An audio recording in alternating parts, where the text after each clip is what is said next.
Hello, my name is Seth Masket. I'm a political scientist at the University of Denver. I'd like to talk to you today about term limits, more specifically about why political scientists tend not to like term limits.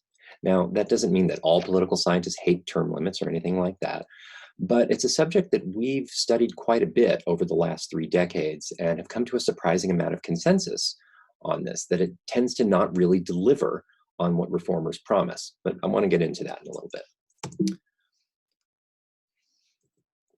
I should point out that term limits themselves, particularly term limits for members of Congress, are a very popular idea right now. They enjoy wide bipartisan support.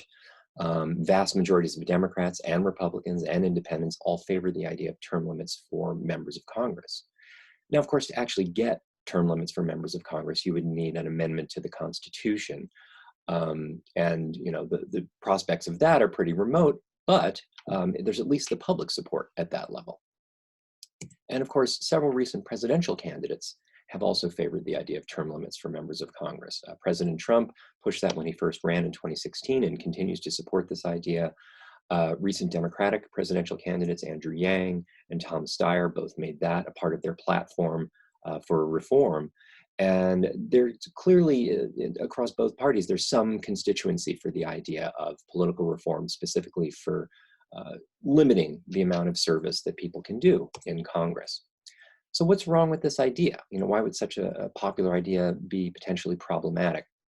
The thing is, a lot of states have been experimenting with term limits for really the last 30 years. And we have a lot of evidence about how term limits actually functions in a legislature. And so far, the evidence is not that great. Starting around 1990, roughly half the states have ended up experimenting with some form of term limits. Today, 15 states have term limits for their state legislatures. And this was proposed in each of these states as some sort of good government reform. The idea of supporting term limits was to remove entrenched party politicians, people who had been there for decades, to infuse the legislature occasionally with new ideas and energetic younger people, overall just to simply make government work better and to be more energetic. Well, one of the things we've seen in term limited states is an increase in party polarization. Now, that's not true in every state, but a number of states it has been. Term limited legislatures actually tend to be more polarized than non-term limited ones. Now, if you've paid attention to state politics, you'll know that most state legislatures have become more polarized with time, but in fact, that polarization has gone quicker in the term limited states. There was a study that I did with a political scientist named Boris Shore at the University of Houston. We were interested in studying Nebraska's legislature. They have an unusual legislature. It's officially a nonpartisan chamber, but it also has become a more polarized legislature with time. The liberals have become more liberal, the conservatives have become more conservative. And we noticed there was a sharp uptick in this polarization right around 2006 when term limits kicked in there. Basically what happened is the term limits kicked out roughly half of the state legislature, and you needed people to run for office there. And basically the parties went out and started recruiting people. In particular, the Democratic Party in Nebraska went out and recruited much more liberal people to run for office than who had run before. And we see this fairly sharp change around 2006 when the Democrats in the state legislature in in Nebraska become considerably more liberal than they were before.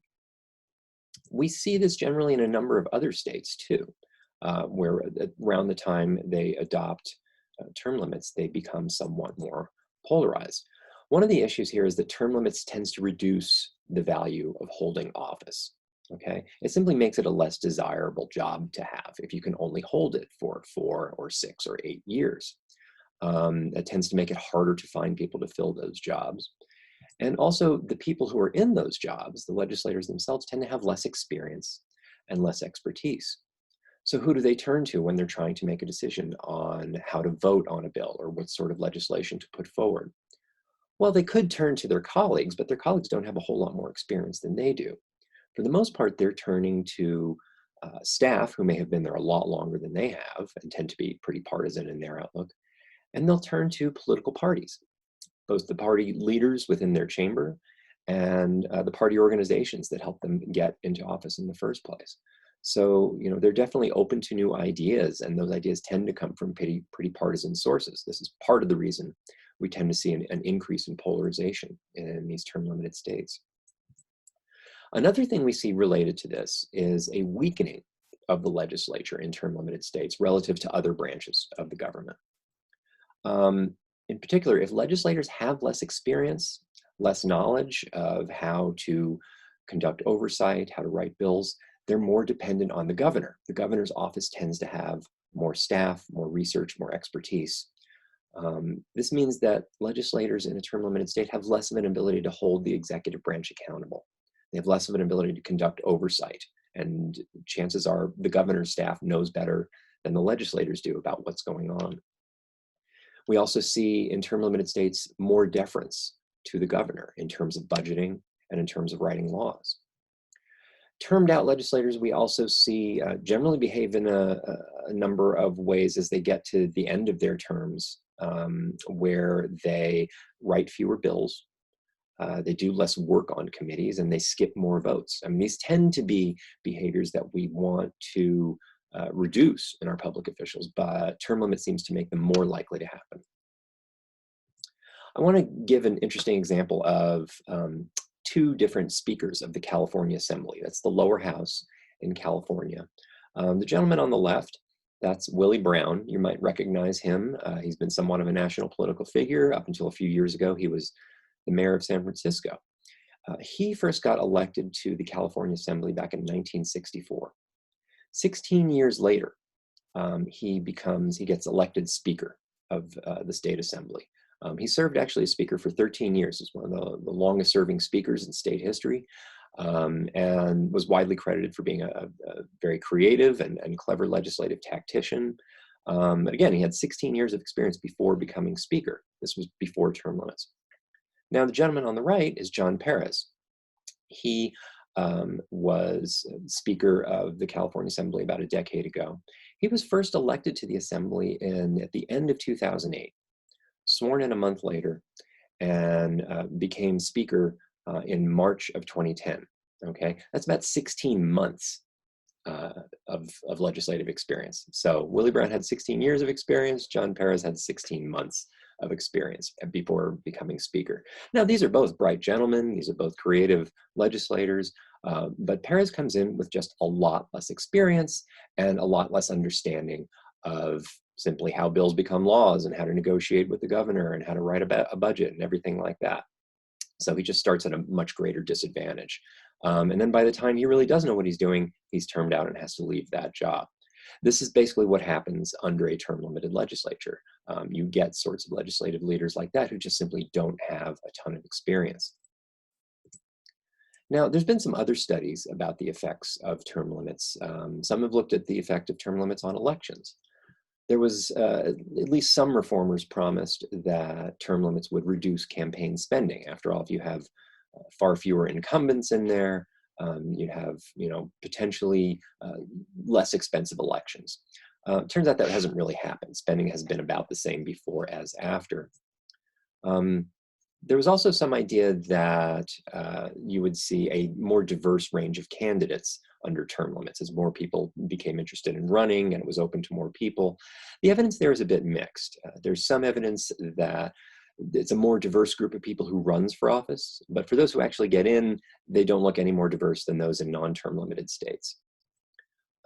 Interestingly, term limits don't even seem to reduce the average amount of time held by office holders. Now, this is interesting. In non-term limited states, you might see a legislator who's only been in office 1 or 2 terms get regularly challenged by high quality challengers because that's their only way to get into office. In a term limited state, people tend to wait until a legislator is termed out before trying to run for that seat. They just figure it's easier to run for an open seat. They know it's coming up in another 2 terms or something like that. So why bother to challenge an incumbent? So in many ways, incumbents often get a free pass to simply finish out the amount of terms they can run for. So we don't even see term limits actually reducing the amount of time held in office all that much. So the overall impression of term limits here from the political science perspective is that honestly, they're not that great. They tend to make legislatures weaker. They tend to make politics more polarized. They tend to reduce expertise, and overall, they seem to make governing worse. Now, you could look at all this evidence and decide, I still want term limits simply because I don't think people should be in government that often or that long. There should be more amateurs, essentially. There should be regular infusion of new people in government. And you know what? That's fine. That's a perfectly legitimate value to hold. But if generally, if you want that because you want to see governing become better, if you want to see legislatures function better and have more and newer ideas, and better able to hold governors accountable, term limits generally won't get you there. Thank you very much for your time.